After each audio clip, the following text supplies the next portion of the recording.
नमस्कार भाइयों, कैसे हैं आप लोग। आज हमारा टॉपिक मैं थोड़ा चेंज करके चल रहा हूँ। कारण ये है कि मैं जीएस वर्ड को तो कवर कर ही रहा हूँ। तो कल के कुछ सब्सक्राइबर्स ने मुझे कहा था कि आप जो है प्रॉपर रूप से इस वीडियो को बड़ी बनाइए और जीएस वर्ड के जो टॉपिक्स हैं उसको आप थोड़ा सा सिलेबस दिखाइए। तो ठीक है, हम सिलेबस को पहले भी चर्चा किए थे, उस पर हम चर्चा कर लेंगे। और अगली बार जब हम क्लास लेकर के आएंगे उसका तो माइंड मैप का, तो प्रॉपर रूप से मैं उसका पहले टॉपिक क्लियर कर दूंगा, फिर उसके बाद जो है आगे कवर करूंगा।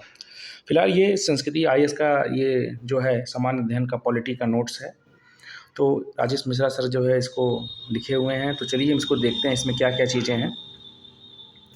तो प्रॉपर रूप से ये आप, अगर आपको अच्छा लगेगा, आपके जैसे फीडबैक होंगे, मैं उसको लेकर के सामने आऊँगा। देखिए ये कोर चीज़ें हैं, आपको अगर ये चीज़ें बेसिक्स कॉन्सेप्ट्स आपके पता होंगे तो आप बड़े से बड़े क्वेश्चन को फिर हिट कर जाएंगे। बाकी एमसीक्यूज़ पीवाईक्यूज़ जो आप तो हल करते हैं वो करते रहिए। देखिए मेरा कॉन्सेप्ट ये है कि मैं आपको जो है व्यापक तौर पर ये कोर कॉन्सेप्ट को क्लियर करते हुए चलूँ, ठीक है। तो थोड़ा हम देखते हैं इसमें क्या क्या है। देखिए चैप्टर नंबर 1 है बुनियादी संकल्पनाएं, बेसिक कॉन्सेप्ट। इसमें इन्होंने लिखा हुआ है कि इस इकाई में अध्ययन करने के उपरांत बुनियादी संकल्पनाएं और इससे संबंधित विभिन्न पहलुओं पर आपकी समझ विकसित होगी। आपको पता होगा कि टोटल ये 411 पेज का है, ठीक है, और क्लास 1 के बारे में यहाँ तक बताया गया है। देखिए पहला टॉपिक है रूपरेखा। रूपरेखा में सबसे पहले आपका राज्य आ जाता है। राज्य के अंदर राज्य के तत्व, भूभाग, जनसंख्या, सरकार, संप्रभुता, ये सब काफ़ी इंपॉर्टेंट चीज़ें हैं। राज्य के प्रकार, किस प्रकार, कितने प्रकार के राज्य होते हैं, नियामक राज्य, लोक कल्याणकारी राज्य, राज्यों के अधिकारों, कर्तव्यों और मॉन्टेविडियो सम्मेलन क्या है, राज्य कार्य के सिद्धांत क्या हैं, उदारवादी सिद्धांत क्या है, समाजवादी क्या है, मार्क्सवादी क्या है, ठीक है। उसके बाद संविधान क्या है, संविधानवाद क्या है, संविधान का महत्व क्या है, ये सब चीज़ें यहाँ पर दी गई हैं। उसके बाद फिर यहाँ पर देखिए ऊपर ये है आपका सरकार के क्या क्या अंग होते हैं, विधायिका, विधायिका के कार्य, और कार्यपालिका, कार्यपालिका क्या, न्यायपालिका, न्यायपालिका के कार्य क्या हैं। उसके बाद यहाँ पर देखिए शासन प्रणालियाँ किस प्रकार की हैं, लोकतंत्र क्या है। तो फिर इसको हम देखते हुए चलेंगे। 411 पेज का है। जैसे आप फीडबैक देंगे वैसे हम चलेंगे, नहीं तो फिर अगर आपको नहीं पसंद आएगा तो फिर इसको बंद करके फिर आगे बढ़ेंगे, ठीक है। तो सबसे पहले हम देखते हैं राज्य क्या है। राज्य सामान्यतः राज्य शब्द का प्रयोग किसी देश के क्षेत्रीय या प्रांतीय इकाइयों के लिए किया जाता है। भाई कोई अगर आप जैसे भारत देश हो तो भारत को एक राज्य कह सकते हैं, ठीक है। राज्य सामान्यतः शब्द का प्रयोग किसी देश की क्षेत्रीय या प्रांतीय इकाइयों के लिए कहा जाता है, किंतु तकनीकी दृष्टि से यह किसी समाज की राजनीतिक संरचना होती है तथा इसका निर्माण 4 तत्वों से मिलकर बनता है, ठीक है। जैसे कि मैं आपको थोड़ा बताना चाहता हूँ। जैसे आपका भारत देश है, ठीक है, भारत देश है। भारत देश में अनेक प्रकार के राज्य हैं, यहाँ पर छोटे छोटे राज्य हैं। तो वहाँ के क्षेत्रीय स्थितियों के बारे में बताया जाता है। क्षेत्रीय स्थितियों का मतलब ये होता है कि वहाँ की सामाजिक, आर्थिक, राजनैतिक परिस्थिति परिदृश्य को देखते हुए वहाँ की सामाजिक परिदृश्य को भी हम देखते हैं, ठीक है। उसी को राज्य कहा जाता है। हालांकि बृहद स्तर पर भारत देश को भी राज्य के नाम से भी जाना जाता है। आगे चल के जब आप अनुच्छेदों में पढ़ेंगे तो भारत को राज्य शब्द से भी डिनोटेड किया गया है, राज्य शब्द से भी पुकारा गया है, ठीक है। राज्य के 4 अंग होते हैं। कौन कौन से? भाई अगर कोई पर्टिकुलर स्थान है जिसे हम राज्य बनाना चाहते हैं तो वहाँ सबसे पहले क्या होना चाहिए? एक भूभाग होना चाहिए। बिना ज़मीन के तो राज्य कैसे बनेगा? उसके बाद वहाँ की जनसंख्या होनी चाहिए, उस भूभाग में रहने के लिए जनसंख्या होनी चाहिए। उस जनसंख्या को लीड करने के लिए सरकार होनी चाहिए, और सरकार होने के साथ सरकार भाई संप्रभु होनी चाहिए। भाई सरकार आप बना लिए हो, आपकी कोई सुनवाई नहीं हो रही है, तो फिर कैसे लीड करोगे जनसंख्या को? तो ये 4 चीज़ें होती हैं। राज्य की 4 प्रमुख अंग क्या हैं? जनसंख्या है, भूभाग है, संप्रभुता है और सरकार है। 1 सेकंड रुक जाइए।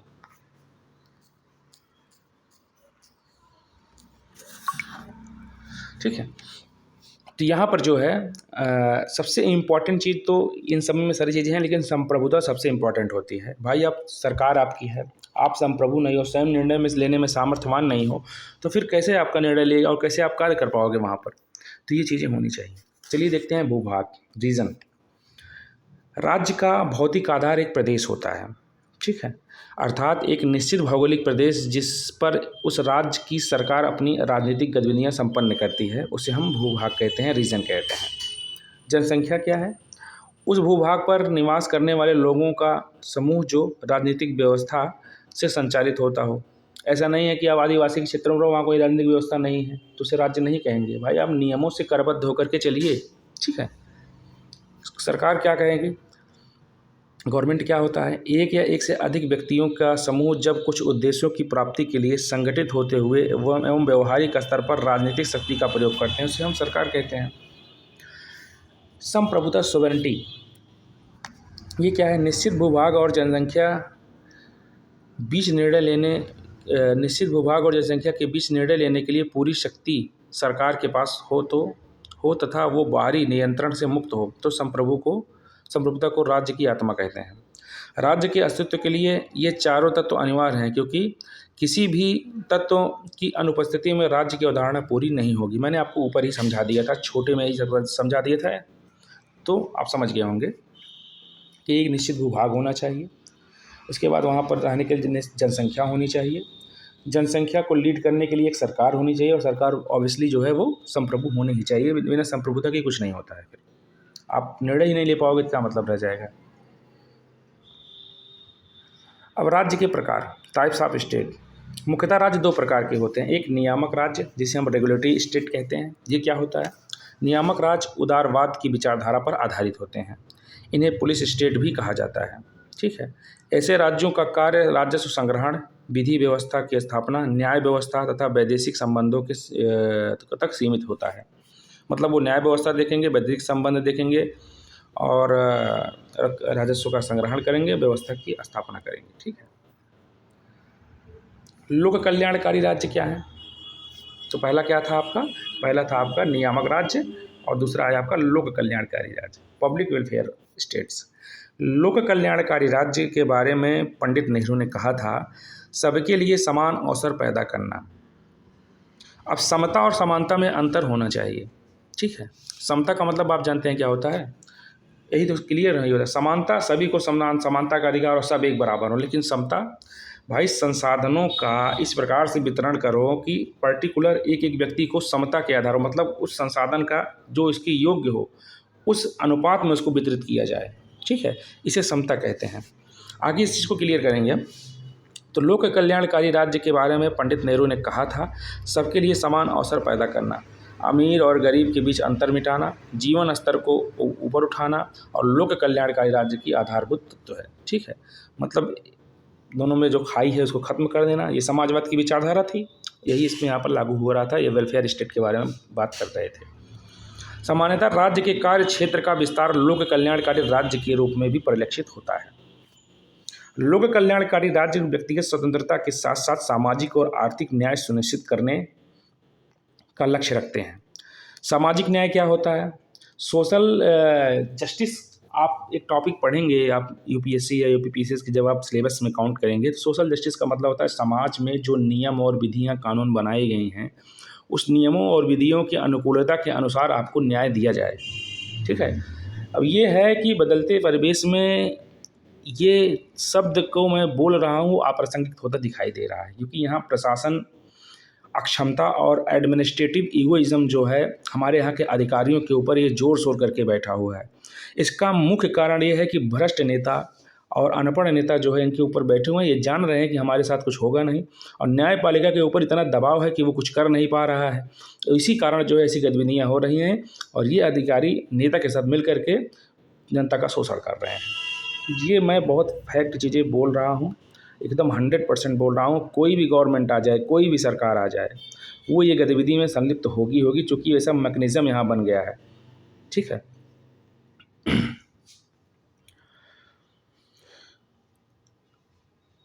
द्वितीय विश्व युद्ध से शीत युद्ध की समाप्ति तक राज्यों का स्वर्णिम दौर था। आप एक वर्ल्ड हिस्ट्री में जब जाएंगे तो यूगोस्लाविया का जो है इतिहास पढ़ेंगे, वहाँ पर एडमिनिस्ट्रेटिव ईगोइज्म और एडमिनिस्ट्रेटिव करप्शन और एडमिनिस्ट्रेटिव फेलियर के कारण पूरा का पूरा साम्राज्य विखंडित होकर खत्म हो गया था, ठीक है।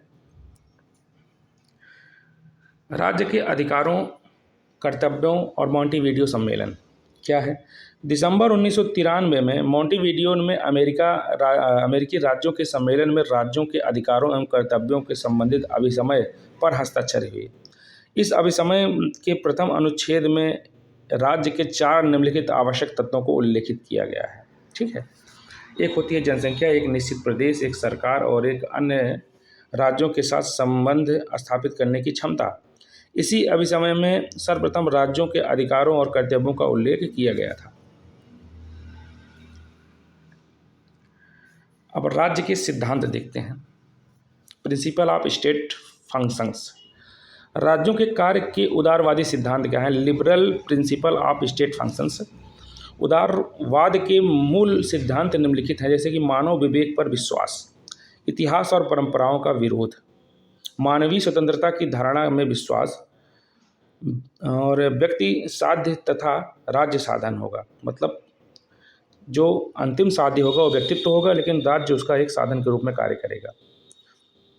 राज्य एक कृत्रिम संगठन, व्यक्ति के प्रकृति अधिकारों में विश्वास, धर्मनिरपेक्ष राज्य में विश्वास, विधि का शासन, लोकतांत्रिक शासन और विश्व शांति।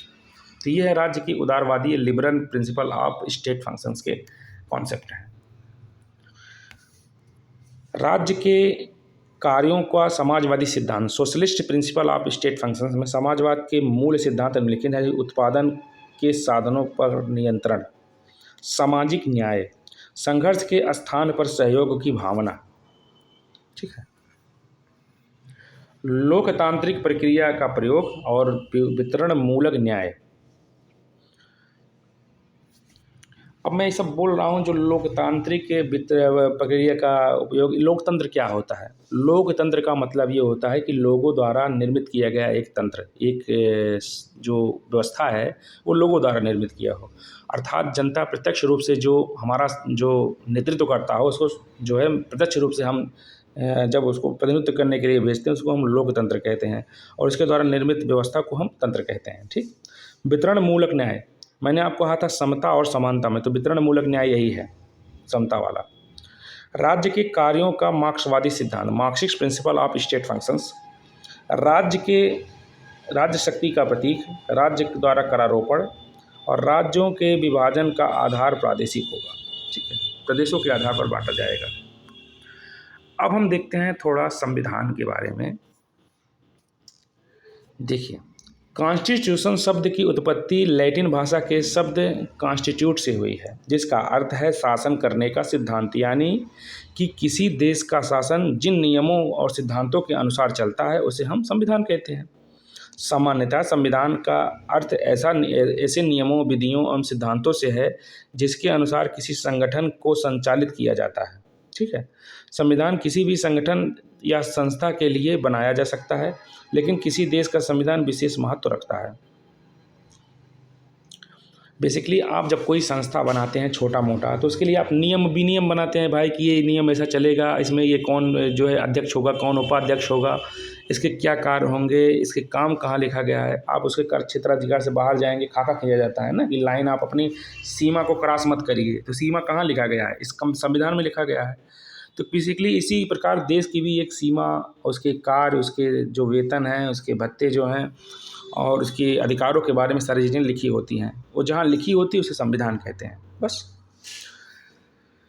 संविधान किसी भी देश की सर्वोच्च विधि होती है। संविधान एक ऐसा लिखित दस्तावेज होता है, ये दस्तावेजों का पुंज होता है। पुंज माने होता है समूह, जिसमें देश की राज्य व्यवस्था से व्यवस्थित संबंधित ऐसे नियम एवं विधियाँ होती हैं जिनसे राज्य के प्रमुख अंगों और संस्थाओं का सृजन होता है। वो मैंने आपको पहले ही बता दिया था। संविधान उस देश की राजनीतिक व्यवस्था के मूल सिद्धांतों एवं उसके संचालन के लिए मार्गदर्शक सिद्धांतों को भी निर्धारित करता है, जैसे कि सरकार के अंग, विधायिका, कार्यपालिका, न्यायपालिका और इसकी संरचना, कार्य शक्तियाँ, संचालन तथा संस्थाओं के अंतर्गत अंतर संबंध इत्यादि। वही सब जो मैं ऊपर बता रहा था ये पूरे इसमें बता रहे हैं। प्रत्येक संविधान उसके निर्माताओं एवं संस्थापकों के उद्देश्य, आदर्शों एवं मूल्यों को प्रदर्शित करता है तथा वह नागरिक की सामाजिक, आर्थिक, राजनीतिक आकांक्षाओं को अभिव्यक्त करता है। अभिव्यक्ति का मतलब होता है कि उसे प्रदर्शित करता है। ठीक है। संविधान की आवश्यकता, नेसेसिटी ऑफ कॉन्स्टिट्यूशन। किसी देश को निम्नलिखित कारणों से संविधान की आवश्यकता होती है, जैसे कि शासन की शक्तियों को सीमित करने के लिए। ठीक है, शासन की शक्तियों को सीमित करने, जैसे सपोज दैट मैं आपको उदाहरण इसके बारे में बताता हूँ।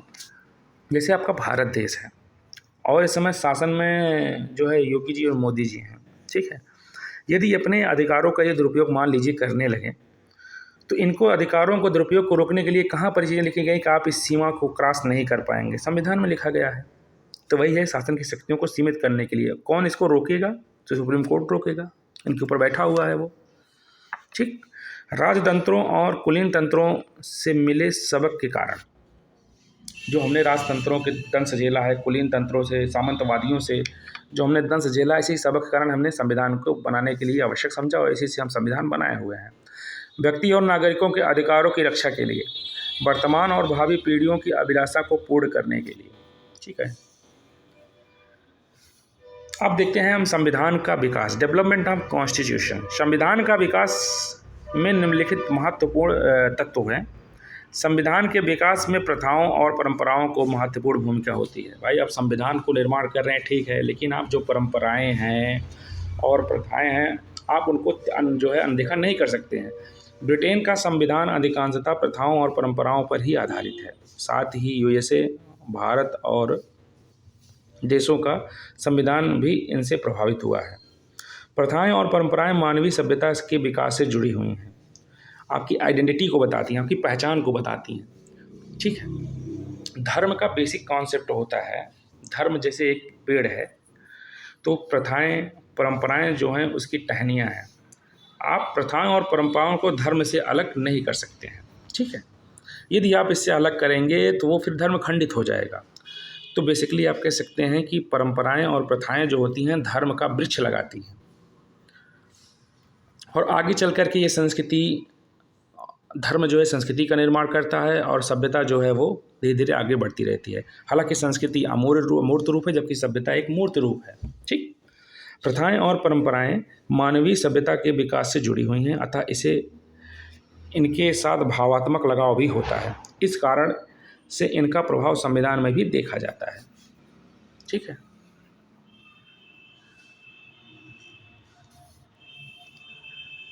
न्यायाधीशों के निर्णय एवं विधियों की व्याख्या का भी संविधान के विकास में महत्वपूर्ण भूमिका होती है। यूएसए तथा भारत के संविधान में इसका उदाहरण देखने को मिलता है। यूएसए में तो यहाँ तक कहा जाता है कि संविधान वही है जो न्यायाधीश कहते हैं, देख रहे हैं आप। और जबकि यहाँ का संविधान ये देखिए कि इंटरप्रिटेशन करते रहते हैं, कोई मतलब ही नहीं रह जाता है, फिर बाद में उस पर कानून बनाते हैं। और एक तो टाइम पीरियड वो आया था केशवानंदा भारती वाले मामले में कि सुप्रीम कोर्ट करके 1970 सुप्रीम कोर्ट को आकर के 13 जजों की संवैधानिक पीठों को आकर कहना पड़ा कि भाई आप basic structure of the constitution को हरासमेंट नहीं कर सकते हैं। जो मूलभूत धारणा संविधान को बनाई गई थी, जो हमारे संविधान निर्माणकर्ता ने सोच करके बनाया था, आप उसको डिस्टर्बेंस नहीं कर सकते हैं। और कौन इसको कर रहा था? उन्हीं के जो अग्रज थे वही कर रहे थे, मतलब अग्रज उन्हीं के जो पीढ़ियाँ कर रही थी, जो कि जिन्होंने संविधान के निर्माण में भी अपना भूमिका निभाया था। अब तो करप्ट कोई भी हो सकता है शासन आने पर, और किसी व्यक्ति की अच्छाई बुराई देखना हो तो उसको एब्सोल्यूट पावर दे दो, दिख जाएगी उसकी क्या अच्छाई है। संविधान संशोधन प्रक्रिया में समय समय पर संविधान में संशोधन होता रहा है। संविधान संशोधन प्रक्रिया से कई देशों के में मौलिक अधिकारों को विस्तृत करने के साथ साथ ही महत्वपूर्ण अंग बनाया गया है। आगे हम देखेंगे मौलिक अधिकार क्या होता है।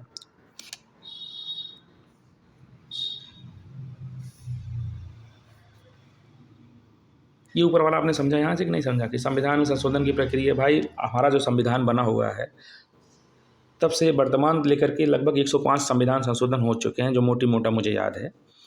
तो क्यों हुआ है? समय और परिस्थितियों के अनुसार यार दवा भी एक्सपायर होती है, ठीक है।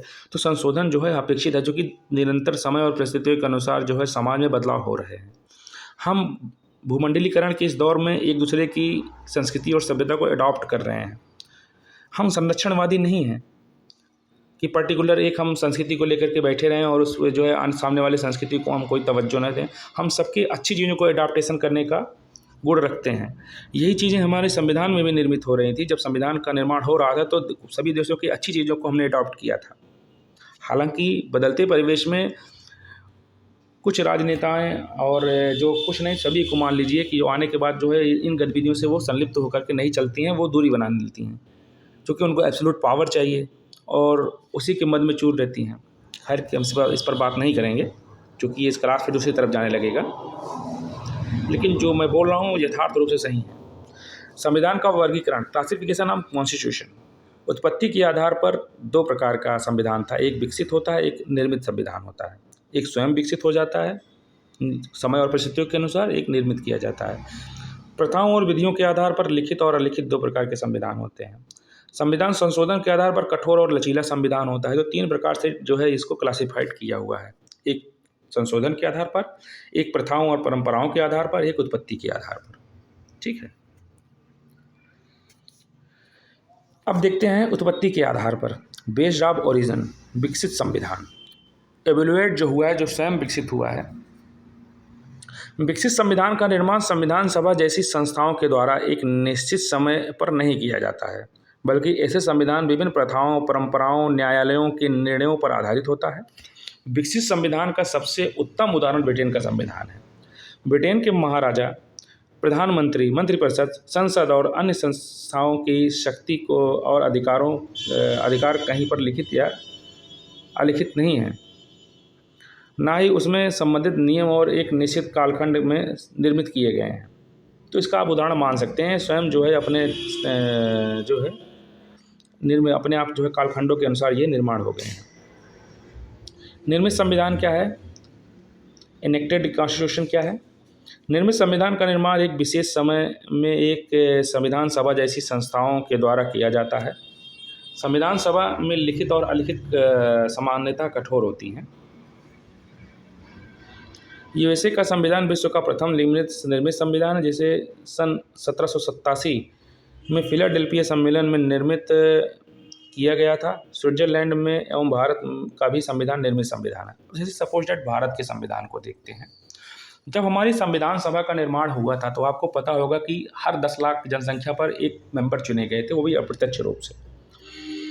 तो अभी मुद्दा आता है ये चीज़ें कि क्या हमारी जो संविधान सभा का निर्माण किया गया था, क्या वो लोकतांत्रिक था? जब वो लोकतांत्रिक नहीं था, जो निर्मित करने वाले हैं वही लोकतंत्र का अनुसरण नहीं करते थे, तो क्या संविधान लोकतांत्रिक हो सकता है? अब ये बात प्रियम्बल में लिखी गई है और सभी देशों के जो काफ़ी कुछ निर्णय भी आए हैं, सुप्रीम कोर्ट के निर्णय आए हैं कि जो प्रियम्बल में लिखा गया है वही संविधान का बेसिक कॉन्सेप्ट है और उसी के आधार पर हमें बात करनी चाहिए। ये काफ़ी जो है वादों में आया हुआ है, मैं इस पर चर्चा हम आगे चल करके करेंगे। तो कहने का मतलब ये है कि हमारा जो संविधान सभा के जो निर्माता थे वो भी अप्रत्यक्ष रूप से आए थे, तो कहीं ना कहीं शुरुआत तो करनी ही थी। तो मेरे इसका मतलब इस बात को रखना यहाँ पर उद्देश्य ये है कि आप इस चीज़ को समझिए और यहाँ पर गहनता से विचार करिए कि क्या हम जो है लोकतांत्रिक गतिविधियों से आए थे। वास्तविकता में देखा जाए तो जब हम आज़ाद हुए थे, आज़ादी की मशक्क़त हम 1757 से ही कर रहे थे, प्लासी के युद्ध से ही।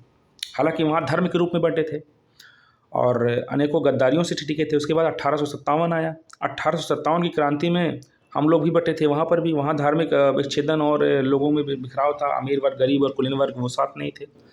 फिर जब हम 1947 में आए तो उससे पहले की गतिविधियाँ देखिए तो वहाँ पर देखेंगे कि प्रथम विश्व युद्ध के दौरान, जो सेकंड वर्ल्ड वार के दौरान, और हिटलर ने जो है ब्रिटेन की कमर तोड़ दिया। अब ब्रिटिशर्स के अंदर ये पावर नहीं थी कि जो है हम सस्टेन कर लेंगे इंडिया को, क्योंकि इंडिया के यहाँ के जो स्थानीय नेता हैं और यहाँ के सन्यासी हैं, यहाँ के जो जनजाति हैं, वो निरंतर विरोध कर रहे थे और ब्रिटेन को ये लग गया कि हम इसको संभाल नहीं पाएंगे, इसीलिए वो स्वयं छोड़ करके यहाँ से गए थे। वो असमर्थ हो गए थे, इसलिए गए थे। आपने उनको नहीं हटाया था और वैसे भी अमेरिका सुपर पावर के रूप में आ ही गया था। तो अगला जो नेता था वो अमेरिका था। उस समय जो है आपका ये लीग ऑफ नेशंस के नेतृत्व में जो आगे बढ़े थे उसको बोलते हैं आपका यूएन वगैरह, वो भी आने लगा था धीरे धीरे, ब्रिटेन वुड्स सम्मेलन आने लगे थे। तो ये लग गया था कि अब उपनिवेशवाद की डंका नहीं बच पाएगा यहाँ पर। हालांकि यहाँ से पुर्तगाली बाद में निकले थे, ठीक है। तो आप तो मेहनत किए हैं, अपनी जगह मेहनत किए हैं, लेकिन ऐसे ही हमको आज़ादी नहीं मिली है, वो स्वयं छोड़ के भाग गए थे यहाँ से, ठीक है। ये मैं कतई कम नहीं आ करके कह रहा हूँ कि कोई बहुत बड़ा जो है इसके लिए कोई तीर मारा हुआ है। हाँ, सुभाष चंद्र बोस, भगत सिंह, सुभाष चंद्र बोस, भगत सिंह और इसी से बड़े जो क्रांतिकारी नेता हैं और जो हमारे गर्म दल के नेता हैं, वो उन्होंने काफ़ी जो है इसके लिए संघर्ष किया है, इसके लिए जेल गए हैं। बापू भी हमारे थे, उन्होंने भी काफ़ी संघर्ष किया हुआ है।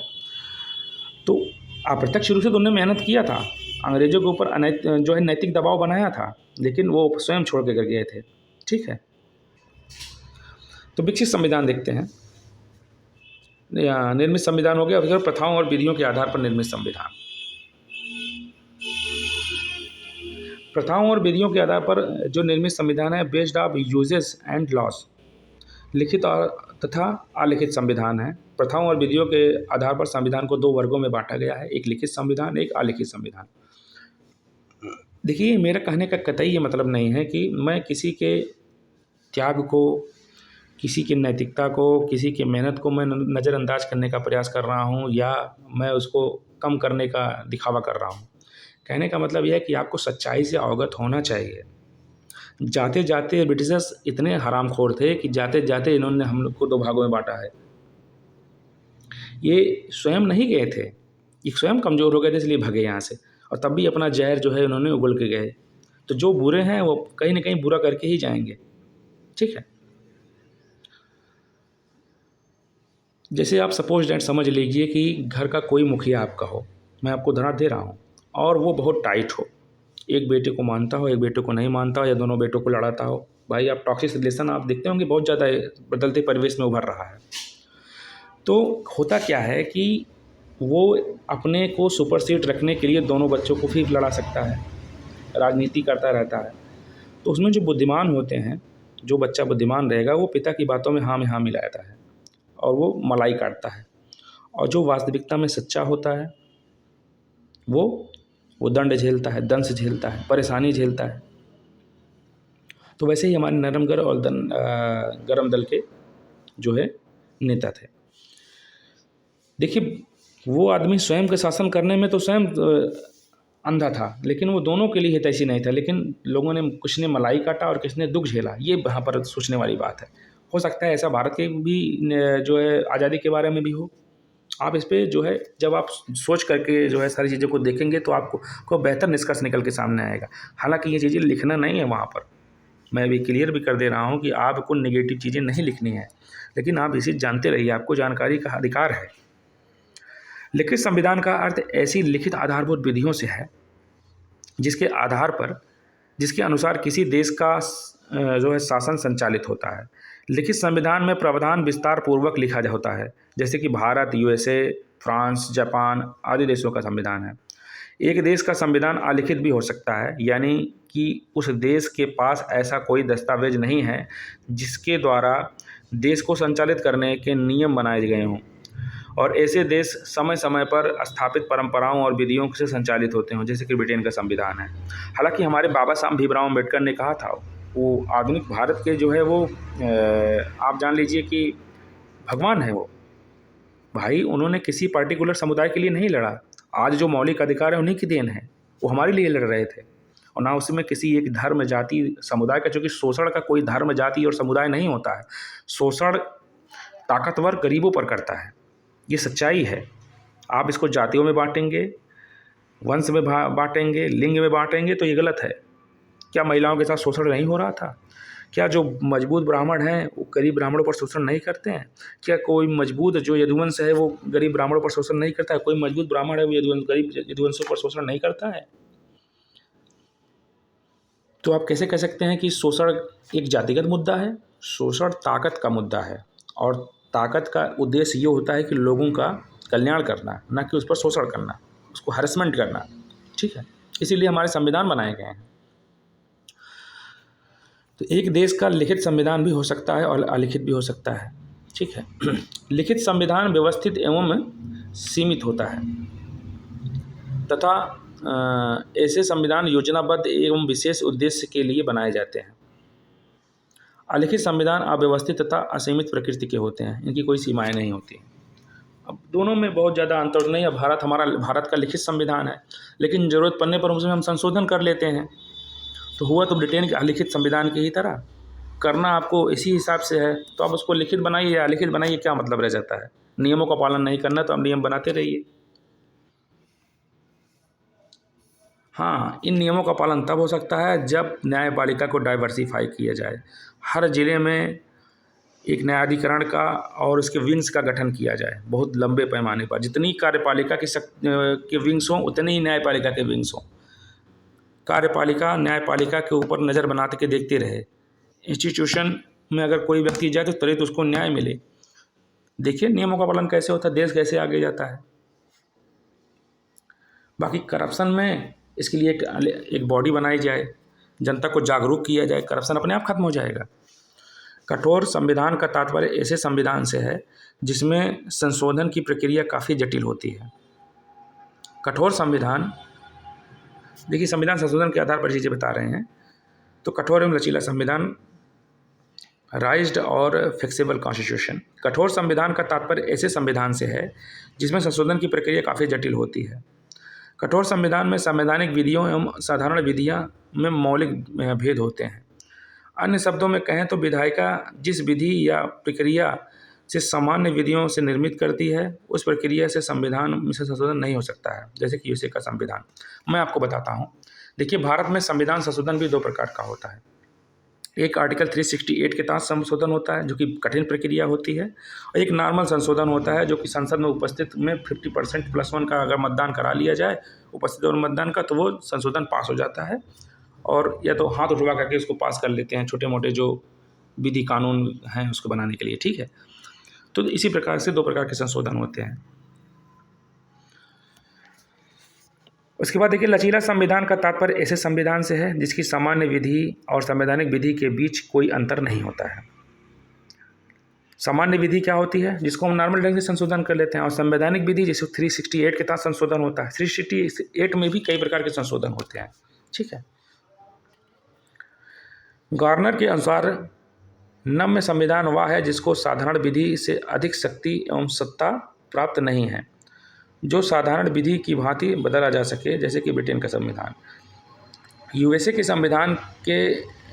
संविधान में संशोधन काफ़ी कम हुए हैं, जिसका मुख्य कारण संशोधन प्रक्रिया की जटिलता है। भारत के संविधान ना तो जटिल है और ना ही नम्य है। एक शब्द में कहें तो भारतीय संविधान संतुलित प्रक्रिया का है। तो आई होप आपको इतना समझ में आया होगा। मैं से इसको अगर आपको पसंद आएगा तो मैं आगे क्लास लेकर के आऊँगा, आप फीडबैक दीजिएगा। नमस्कार।